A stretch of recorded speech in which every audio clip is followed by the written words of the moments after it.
L'autre jour, j'étais à la salle et je discutais avec quelqu'un. Et au fur et à mesure de la discussion, il me dit qu'il ne comprend pas parce qu'il a l'impression de ne pas progresser. Je me dis, ah, c'est bizarre quand même parce que c'est quelqu'un que je vois souvent, qui vient régulièrement, qui s'entraîne assez dur. Mais je n'avais pas forcément analysé son entraînement parce que voilà, nous on fait notre vie et le but c'est pas d'analyser ce que chaque personne fait. Donc je lui pose la question, je lui dis pourquoi est-ce que tu progresses pas à ton avis et surtout qu'est-ce que tu mets en place, quelles sont les choses que tu fais en place. Et à ce moment-là, il me dit ouais, je viens 6 jours sur 7, j'ai fait des entraînements de 2 heures où je vais à chaque exercice à l'échec, je vais à fond du fond. Donc je suis étonné, je me dis dans quel monde aujourd'hui encore il y a quelqu'un qui s'entraîne 2 heures par jour. Surtout que ces entraînements, c'est des entraînements où c'est sûr que tu ne vas pas progresser. Donc je discute avec elle, je lui donne les outils. Cette personne est étonnée et depuis, elle est bien plus contente parce qu'elle me dit qu'effectivement, elle a beaucoup plus d'énergie. Elle avait l'impression de tout le temps être molle, de jamais avoir l'énergie dans la vie du quotidien. Ce qui m'a donné aussi l'idée de faire cette vidéo. Je vais vous montrer les éléments clés et importants pour pouvoir progresser. Et si tu mets ces choses en place, c'est sûr que tu vas progresser. Il n'y a absolument aucun doute. Donc le premier élément, c'est qu'il va falloir faire en sorte de mettre en place la surcharge progressive. Ça, c'est un élément que beaucoup de personnes ont de la peine à mettre en place parce que ce n'est pas forcément évident, ce n'est pas forcément clair dans la tête du monde. Donc, je vais vous expliquer pas à pas. La surcharge progressive consiste à augmenter légèrement soit la charge, soit le nombre de répétitions d'un exercice donné. Par exemple, admettons que tu fasses ton développé couché, d'accord? Que tu mettes 10 kg de chaque côté ou 20 kg, on va donner l'exemple 20 kg de chaque côté, ok? Donc ça fait 60 kg. Et que tu arrives à faire 8 répétitions. Donc là, à ce moment-là, tu vas choisir une tranche de répétition. Ça, c'est vraiment super important. Tu ne peux pas faire de la surcharge progressive si tu n'utilises pas de tranche de répétition. C'est impossible. Donc, tu vas choisir par exemple 8 à 12, 8 à 10. Au moins, moi, ce que je recommande, c'est 3 répétitions. Donc, une tranche de 3 répétitions au moins. Donc, on va dire 8 à 12, ce qui peut être pas mal. Donc là, le but, c'est que à chaque entraînement, tu vas falloir noter ce que tu as fait l'entraînement précédent. C'est pour ça que si tu ne notes pas, tu ne pourras pas progresser parce que tu ne pourras pas mettre en place la surcharge progressive. Et c'est ça qui est important parce que la surcharge progressive, c'est un des éléments importants qui va te permettre de progresser. Donc le premier élément, c'est d'utiliser une tranche de répétition. Une fois que tu as une tranche de répétition, tu vas fixer ça et tu vas noter à chaque fois à combien de répétitions tu étais la fois précédente. Et le but, c'est qu'à chaque séance, tu vas faire au moins le même nombre de reps, voire une répétition en plus sur l'exercice donné. Par exemple, tu fais 8 fois au développé couché à 60 kg. La fois suivante, tu vas au moins faire 8, voire 9. Alors, effectivement, il y a le facteur humain qui arrive en compte, qu'il faut prendre en compte de toute façon.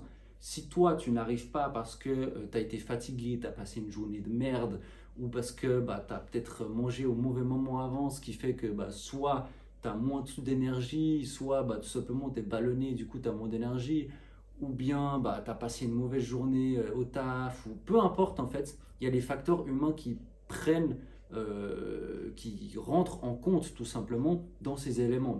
Donc si des fois tu fais un petit peu moins, c'est pas grave. Le but et l'important, comme dans tout dans la vie en fait, c'est de faire de son mieux. Du moment où que tu fais de ton mieux, c'est tout bon pour toi. Donc admettons que tu fasses la semaine suivante 9 répétitions et ainsi de suite, 10, 11, 12. Quand tu vas arriver à 12 répétitions, donc le plateau supérieur de ta tranche de répétition que tu as déjà mise en place avant, tu vas dire ok, la dernière fois j'ai fait 12 répétitions, donc cette fois je vais augmenter légèrement la charge. Donc tu peux augmenter de 1 kg ou de 0,5 kg. Au début, tu vas pouvoir progresser énormément, d'accord? Donc admettons que tu mettais 40 kg au développé couché, tu vas pouvoir mettre 42,5 ou 45 d'un coup.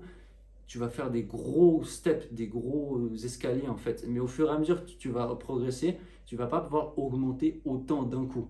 D'accord? Donc, pour résumer, tu fais une tranche de répétition. Une fois que tu arrives en haut de la tranche de répétition, tu augmentes le poids, la charge. Et à ce moment-là, rebolote, tu recommences jusqu'à ce que tu sois en haut de la tranche de répétition. Et ainsi de suite, et ainsi de suite, et ainsi de suite. La deuxième chose qui est importante, c'est la récupération. Il n'y a aucun doute sur le fait que c'est la récupération, c'est là où tu vas progresser. C'est à ce moment-là. Ce n'est pas durant l'entraînement, c'est durant la récupération. Parce que si ta récupération n'est pas optimale, tu ne vas pas pouvoir progresser. Pourquoi?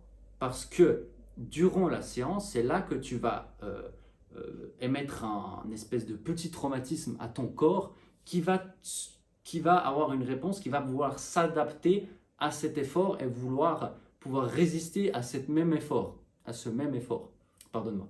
Donc à ce moment-là, le repos est super important. C'est pour ça que si tu t'entraînes tous les jours,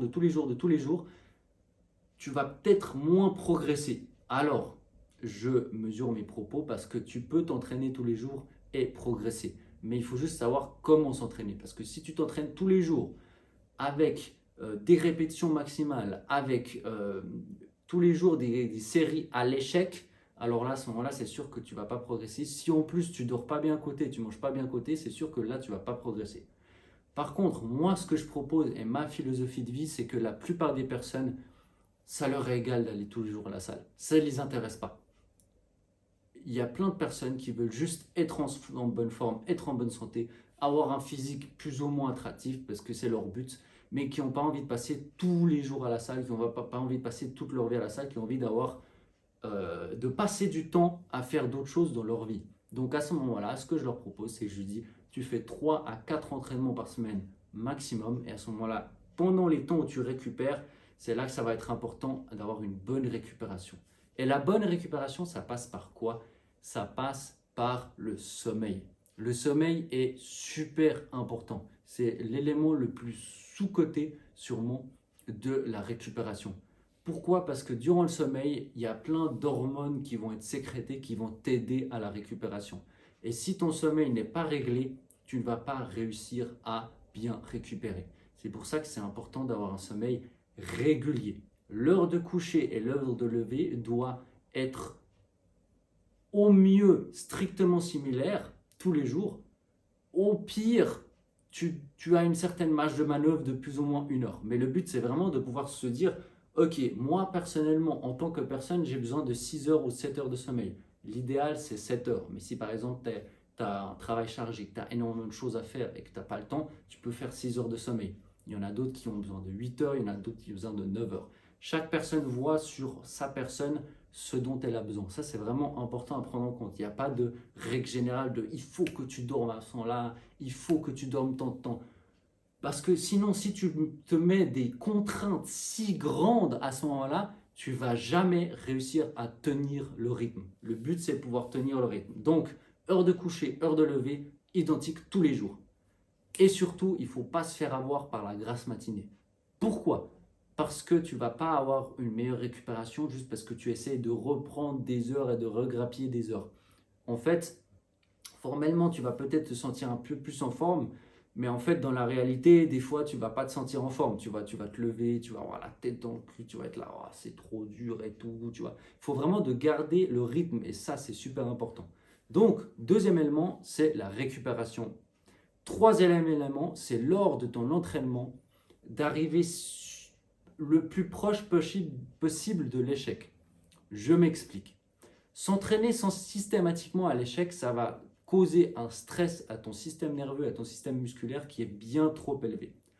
Par contre, savoir mesurer son effort et pouvoir être capable d'être assez proche de l'échec, plus ou moins proche, suivant si tu es assez en forme ou pas, mais le but, c'est vraiment d'avoir une proximité de l'échec qui est assez grande, qui est d'une mesure de 2 à 3 répétitions. Parce que si tu es à 5 ou 6 répétitions de l'échec, à ce moment-là, tu ne vas pas avoir un gain musculaire si élevé et surtout, tu vas très difficilement progresser. C'est vraiment dans cette zone de difficulté, de dépassement de soi qui est proche de l'échec musculaire, c'est là vraiment que tu vas réussir à faire de l'hypertrophie, à pouvoir augmenter ta masse musculaire et de pouvoir construire ton physique et progresser, tout simplement progresser dans tes charges, progresser dans ton physique, d'accord? Peu importe, en fait, tu peux te fixer des objectifs de charge ou des objectifs de physique. Ça, c'est à toi de voir.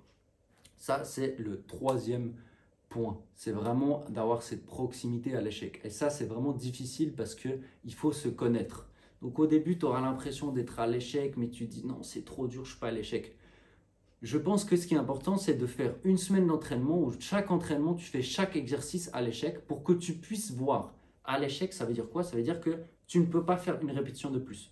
Tu as beau pousser avec toute la volonté que tu peux, toute l'énergie, toute ta force, tu ne peux pas faire une répétition de plus.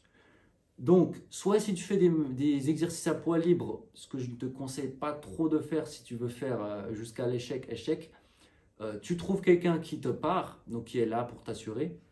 Soit tu pars sur des machines, donc tu changes des exercices, mais vraiment tu expérimentes cet échec pour que tu saches vraiment après de pouvoir mesurer après une semaine. Ah oui, en fait, l'échec musculaire, c'est ça. Tu vois, et tu te souviens et tu sais à quoi ça correspond. Comme ça, tu te dis, ok, bah là, je suis plus ou moins proche, je suis bien. Là, ok, je pose la barre ou je pose le poids ou je racle le poids sur la machine guidée ou peu importe. Et je fais mon temps de pause, je passe à l'exercice suivant. D'accord? Ça, c'est vraiment super important. Ça, c'est le troisième point qui était important, c'est proximité à l'échec musculaire. Le quatrième point, c'est d'avoir un surplus calorique léger. Alors, par quoi est-ce qu'on peut dire léger? Il faut aussi prendre en compte la personne que tu es de base. Donc, admettons que tu es quelqu'un qui, de base, avait un surpoids, d'accord, et que tu as perdu du poids et que maintenant tu veux construire la masse musculaire. Il faut savoir que ça va être plus difficile pour toi de gérer au niveau de l'alimentation. Pareil si tu étais quelqu'un qui était skinny fat, donc c'est-à-dire qui était maigre et qui avait du gras quand même au bourrelet ou à certains endroits du corps. Ça va être plus difficile de gérer ça, mais vraiment en fait à ce niveau-là, il faut vraiment que tu sois à 200 calories, 300 maximum en surplus.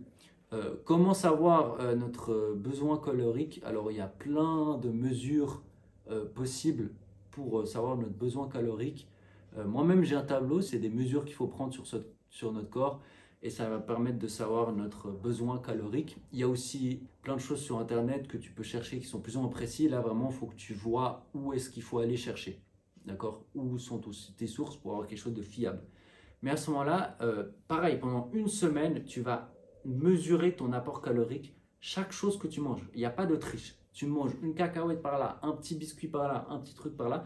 Pendant une semaine, tu t'embêtes à calculer chaque apport calorique, peu importe que c'est. Dis-toi, c'est une semaine dans ta vie. Après, tu n'auras plus jamais besoin de faire ça. Pendant une semaine, tu fais ça, tu mesures tout. Et après, en fait, tu sauras plus ou moins réalistement, d'une manière réaliste, où est-ce que toi, tu en es. C'est-à-dire que actuellement, je suis à un surplus calorique ou je suis à un déficit calorique. Et comme ça, tu pourras mesurer et savoir. Une fois que tu as ça, tu pourras, dans tes quantités, dans ton alimentation de tous les jours, savoir à peu près où est-ce que tu en es. Et comme ça, tu pourras mesurer visuellement, tu vois. Et ça t'aura une mesure plus précise. Après, si tu as absolument envie de tout donner, de mettre toutes tes chances de côté, alors là, pendant toute ta vie, tu vas regarder toutes les calories. Mais c'est quelque chose de difficilement tenable et je pars du principe que c'est mieux de faire une semaine à 2 semaines où tu regardes toutes les calories. Comme ça, tu te dis, ok, ça représente tant de calories, ça représente plus ou moins tant de calories.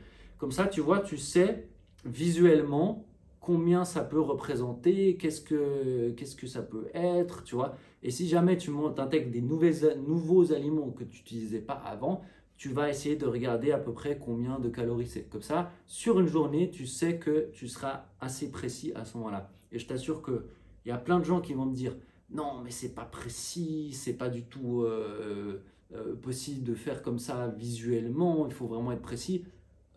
Oui, certes, c'est plus précis, mais il faut prendre en compte que si toi, ton but, c'est de ne pas te casser la tête avec ton alimentation, de ne pas te casser la tête avec ton entraînement, de pouvoir faire plein d'autres choses parce que ta vie, tu n'as pas envie de la passer à la salle, alors à ce moment-là, c'est la meilleure chose que je puisse te conseiller. Dans tous les cas, moi, je suis persuadé à 100% que si tu mets ces choses en place, c'est sûr que tu vas progresser. Si tu ne progresses pas, bon, tu peux te manifester auprès de moi et on verra la source de ce problème-là. Dans tous les cas, je te souhaite une excellente journée et on se voit à la prochaine vidéo.